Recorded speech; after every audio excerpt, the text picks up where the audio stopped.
Hi hello, ನಾನಿವತ್ತು ಒಂದು ಹೆಲ್ತಿಯಾಗಿರೋ juice ಮಾಡ್ತಾಯಿದ್ದೀನಿ. ಹೇಗೆ ಅಂತ ನಿಮಗೂ ತೋರಿಸ್ತೀನಿ. ಯಾವ ಹಣ್ಣಿನ ಜ್ಯೂಸ್ ಗೊತ್ತಾ? ಅದುವೇ ಮಸ್ಕ್ ಮೆಲನ್ ಜ್ಯೂಸ್, ಕರ್ಬೂಜ ಹಣ್ಣಿನ ಜ್ಯೂಸ್.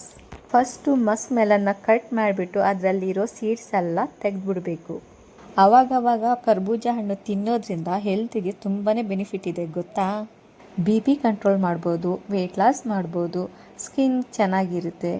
ಅಷ್ಟೇ ಅಲ್ಲ, ಕಣ್ಣಿಗೂ ಒಳ್ಳೆಯದು. ಈ ರೀತಿ ಹಣ್ಣೆಲ್ಲ ತೆಗೆದು ಒಂದು ಮಿಕ್ಸಿ ಜಾರ್ಗೆ ಹಾಕೋತಿದ್ದೀನಿ. ನಾನಿಲ್ಲಿ ಕರ್ಬೂಜ ಹಣ್ಣಿನ ಸಿಪ್ಪೆನ ಎತ್ತಿಟ್ಕೊತಾ ಇದ್ದೀನಿ. ಯಾಕೆ ಅಂತ ಕೊನೆವರೆಗೂ ನೋಡಿ ಗೊತ್ತಾಗುತ್ತೆ. ಟೇಸ್ಟಿಗೆ ಎಷ್ಟು ಬೇಕೋ ಅಷ್ಟು ಶುಗರ್ ಹಾಕೋಬೇಕು. ಸ್ವಲ್ಪ ಹಾಲು ಹಾಕ್ಕೊಂಡು ಸ್ವಲ್ಪ ನೀರು ಹಾಕೋತಿದ್ದೀನಿ. ನೆಕ್ಸ್ಟ್ ಆಲ್ಮಂಡ್, ಕ್ಯಾಶ್ಯೂ ಹಾಕೋತಾ ಇದ್ದೀನಿ, ಟೇಸ್ಟ್ ಚೆನ್ನಾಗಿರುತ್ತೆ ಅಂತ. ಕಟ್ ಮಾಡಿ ಹಾಕೋದ್ರಿಂದ ಬೇಗ ಗ್ರೈಂಡ್ ಆಗುತ್ತೆ. ಇಷ್ಟೆಲ್ಲ ಹಾಕಿ ಚೆನ್ನಾಗಿ ಗ್ರೈಂಡ್ ಮಾಡಬೇಕು. ಲಾಸ್ಟಲ್ಲಿ ಸ್ವಲ್ಪ ಡ್ರೈ ಫ್ರೂಟ್ಸ್ ಹಾಕ್ಕೊಂಡ್ರೆ ಹೆಲ್ತಿ ಆ್ಯಂಡ್ ಟೇಸ್ಟಿಯಾಗಿರೋ ಮಸ್ಕ್ ಮೆಲನ್ ಜ್ಯೂಸ್ ರೆಡಿ.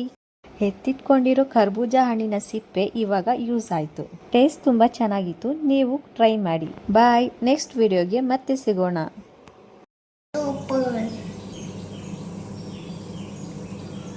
ಕುಡಿ. ಕೇಕ್ ಮಾಡಿ